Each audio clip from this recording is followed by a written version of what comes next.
Sidang paripurna DPR resmi mengesahkan revisi Undang-Undang TNI di tengah kencangnya penolakan publik. Pengesahan revisi Undang-Undang TNI dilakukan bersamaan dengan gelombang aksi penolakan masyarakat sipil terhadap rancangan undang-undang tersebut karena dianggap akan menghidupkan kembali dui fungsi ABRI. Sore ini kita akan membahasnya dengan Wakil Ketua Komisi 1 DPR Dev Laksono dan Ketua Yayasan Lembaga Bantuan Hukum Indonesia Muhammad Isnur.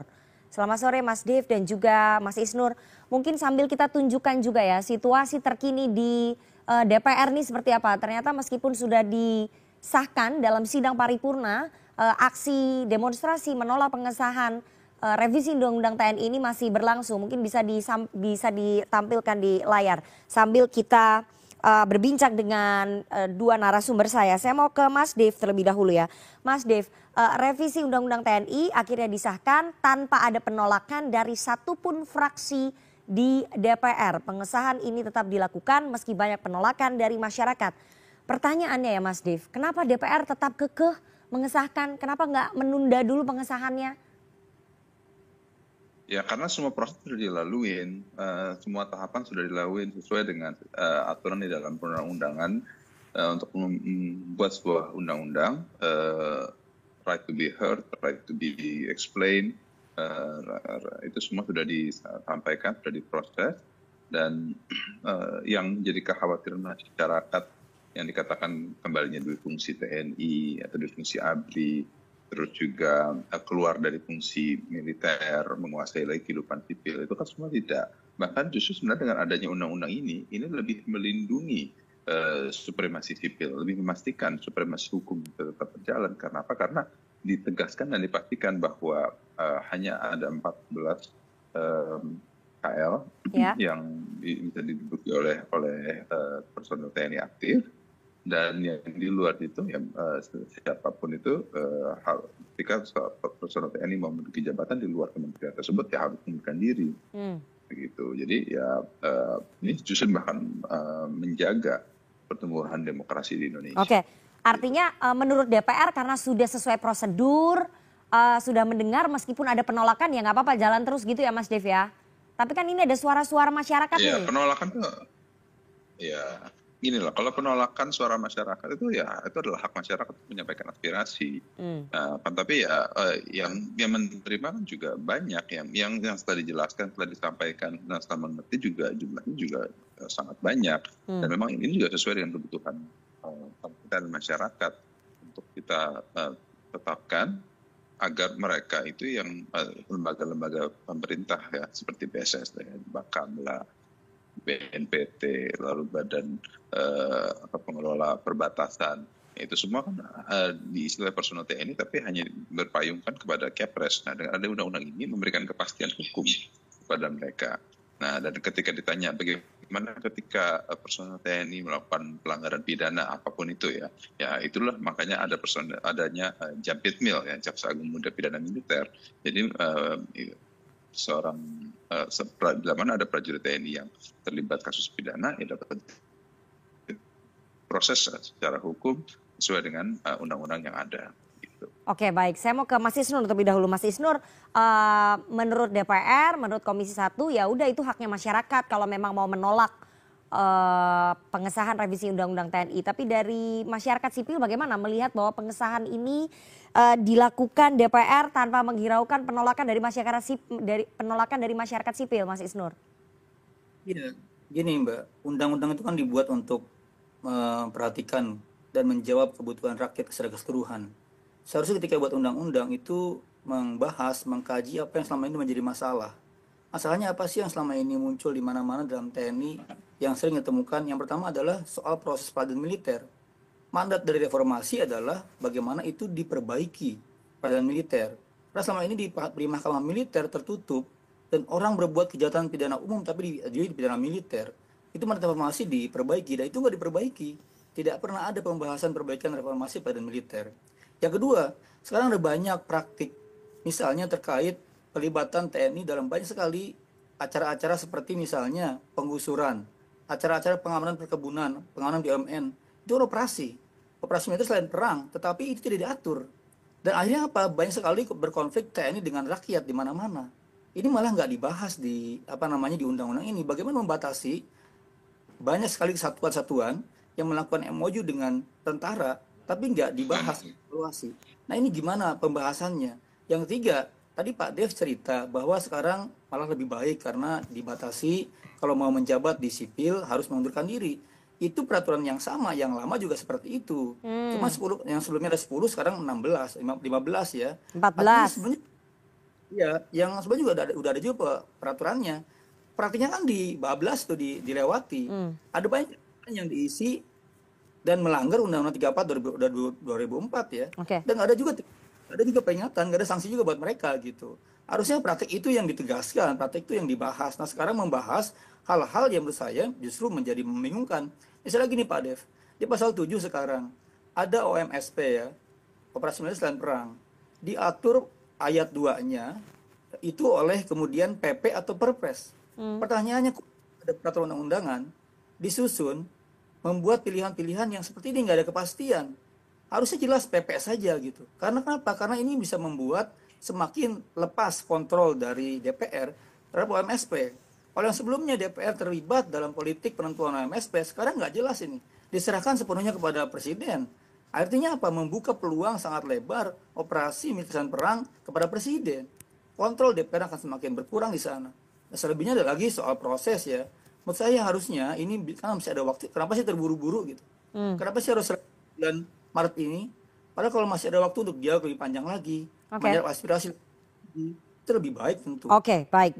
Baik, saya mau ke Mas Dave lagi ya. Mas Dave, jadi yang disoroti di revisi Undang-Undang TNI ini hanya membahas soal jabatan, kemudian masa pensiun yang diperpanjang. Jadi tidak ada strategi, kemudian strategi perang untuk masa depan. Tidak ada transformasi TNI untuk masa depan. Perang atau transformasi itu kan berkaitan dengan sehari-harian ya. Nah itu tidak diatur dalam undang-undang karena itu kan disesuaikan dengan kondisi terkini. Jadi itu berdasarkan strategi yang diciptakan sesuai dengan situasional. Nah, kalau undang-undang itu kan lebih kepada sistem pengaturan, itu berbeda fungsi.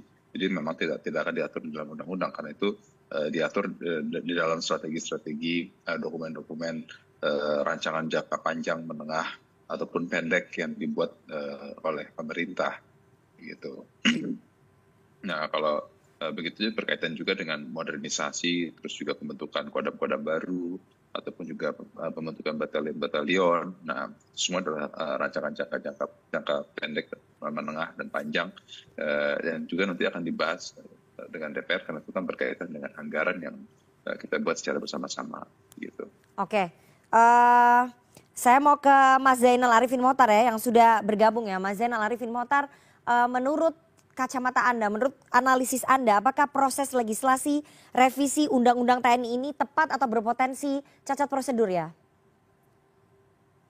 Saya kira begini ya Naya, bukan lagi potensi cacat prosedur karena memang jelas cacat prosedur. Kalau kita bicara soal, kita mau pakai standar apa dulu? Standar pasal 96 Undang-Undang Pembentukan Peraturan Perundang-undangan, di situ kan menyebutkan bahwa yang namanya partisipasi dan aspirasi itu ada dalam setiap tahapan pembentukan peraturan perundang-undangan, pembentukan undang-undang. Di setiap tahapan itu kan ada 5 tahapan dalam pembentukan undang-undang itu. Ya. Mulai ada dari penyusunan, lalu kemudian pembahasan, persetujuan, pengesahan, dan pengundangan. Tahapan kemarin itu kan persetujuan. Bagaimana dengan aspirasi di 2 tahap sebelumnya, yaitu adalah penyusunan dan pembahasan. Coba dibayangkan, ada semacam keterbukaan, saya mengatakan semacam keterbukaan, itu terjadi di tanggal 18 kemarin, 2 hari yang lalu. 2 hari yang lalu itu jauh dari sebelum ketika orang melakukan penyusunan. Itu sudah lama sekali, maksudnya penyusunan sudah terjadi sekian lama, tiba-tiba baru dibuka. Itu pun dibuka secara terbatas. Padahal Undang-Undang Pasal 96, Undang-Undang 12 2011 yang diperbaharui 19 2019 dan terakhir tahun 2002 itu mengatakan yang harus dilakukan itu kurang-kurangnya 3. Yang pertama adalah didengarkan keinginan publik, yang kedua adalah dipertimbangkan keinginan publik, dan yang ketiga adalah dijelaskan kepada publik. Ini mana 3 proses itu kan tidak pernah dilalui sama sekali, ya kan? Jadi kalau dikatakan draft masukan dari mana yang ada? Kalau dikatakan ada pembahasan dengan siapa? Ya, dan kalau ada penjelasan atau kemudian hak untuk dijelaskan, ya siapa yang dijelaskan kemarin? Karena tidak pernah. Lawang juga kita baru dapat draftnya itu 2 hari sebelum persetujuan hari ini. Nah, kalau ditanyakan kepada DPR, tentu ya sebenarnya nggak ada yang aneh karena ini kelakuan yang dilakukan DPR udah berulang kali. Jadi dianggap sudah kebiasaan, padahal inilah yang membedakan sebenarnya gini ya. Kalau di negara-negara non-demokrasi, apa yang membedakan negara demokrasi dan non-demokrasi sebenarnya adalah partisipasi dan aspirasi itu saja.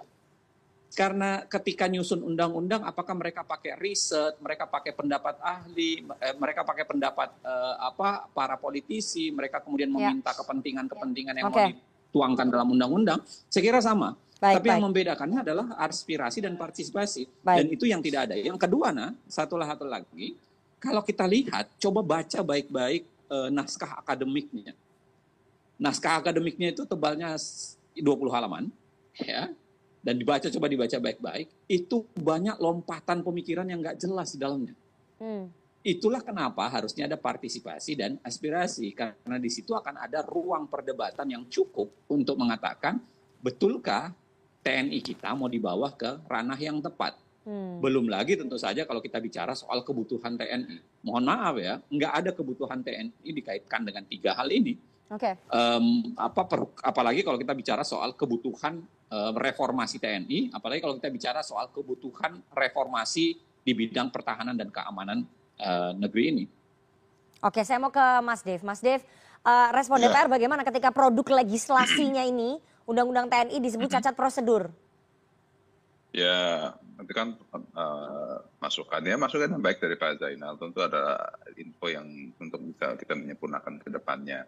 Tapi ketika kita menjalankan proses ini, ya ini kan kita tidak menjalankan secara sendiri.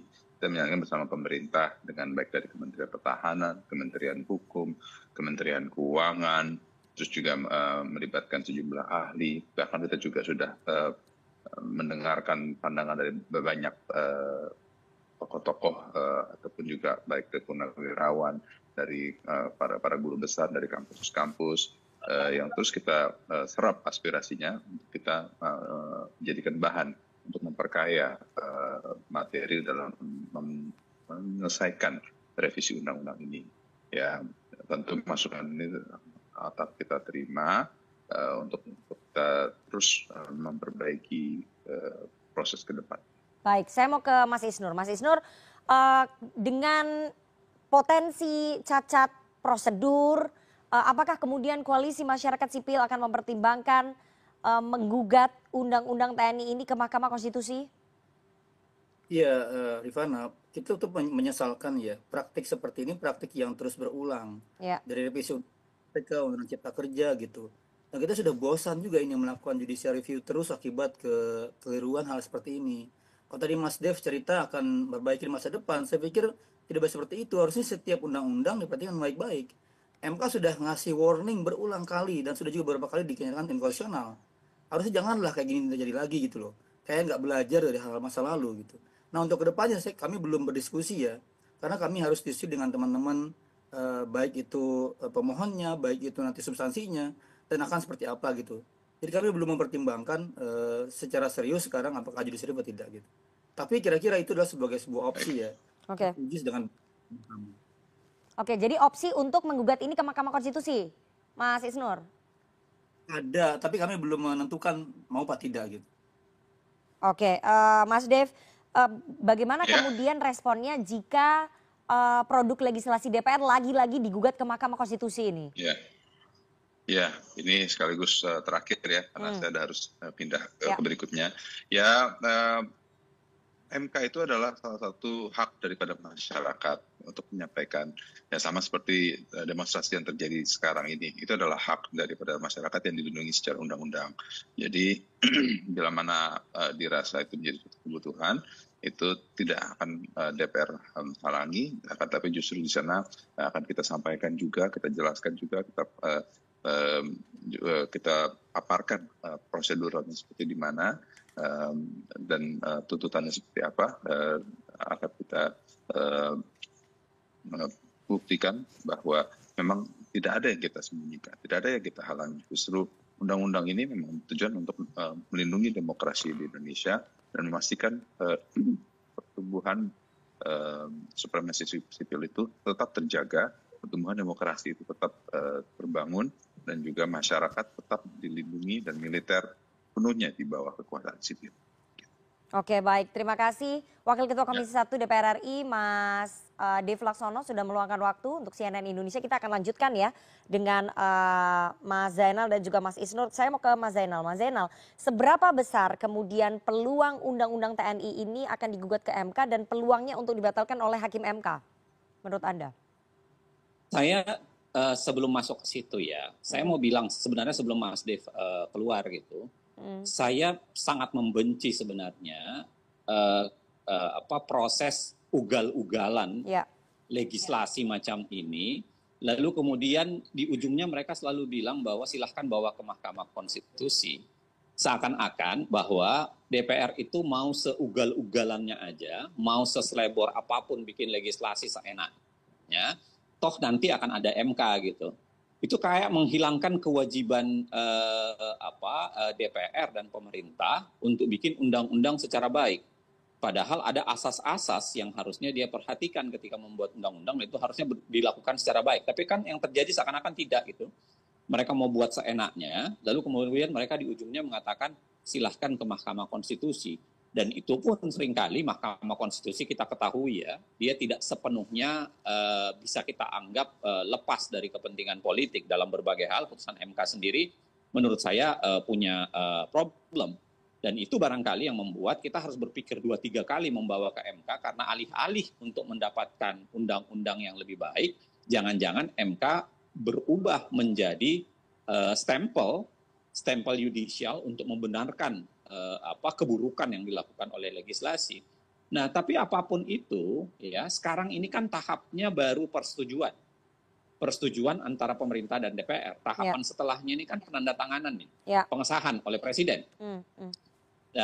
Saya sih masih berharap Presiden mau mendengarkan masukan publik.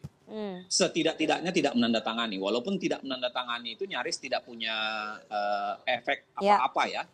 Karena sebenarnya 30 hari semenjak tidak ditandatangani, dia tetap menjadi undang-undang. Hampir tidak punya efek apa-apa. Tapi saya kira paling tidak dengan tidak menandatangani itu, ada delegitimasi sebenarnya terhadap undang-undang ini, bahwa undang-undang ini punya problem. Tapi ya saya nggak tahu seberapa yakin kita Pak Prabowo tidak mau menandatangani. Dugaan saya Pak Prabowo pasti akan menandatangani. Karena kan kalau berita kemarin menyampaikan bahwa partai-partai sudah bertemu dengan Pak Presiden kan.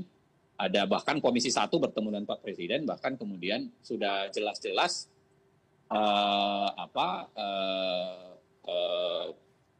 hasil pertemuannya kemudian ditindaklanjuti dengan paripurna hari ini. Jadi dugaan saya tidak lama lagi Presiden akan tanda tangan, dan begitu ditandatangan oleh Presiden dan kemudian mendapatkan nomor, saya kira jalan satu-satunya ya kembali memang kalau kita bicara soal secara legal, satu-satunya adalah membawanya ke Mahkamah Konstitusi.